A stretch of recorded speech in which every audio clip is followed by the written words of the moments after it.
Haleluya. Haleluya.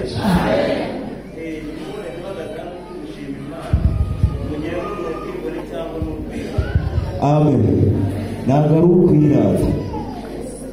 Nanjye ikintu ukeneye gushima Imana mu rugo turi abana barindwi, ariko mu bana barindwi batatu bari imbere bose bafite diporome.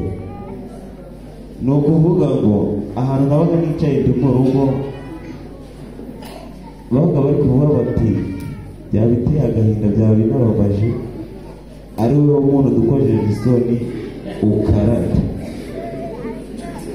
Nanjye nabaga wa mugabo mwerekera ivure bavuga ndetse ko kumana ibi bintu uri kubyemera, ariko ndashima Imana ko tariki ya mbere z'ukwa kera yigaragaje nk'Imana ikitamurura, izina ry'Imana nirihabwa icyubahiro.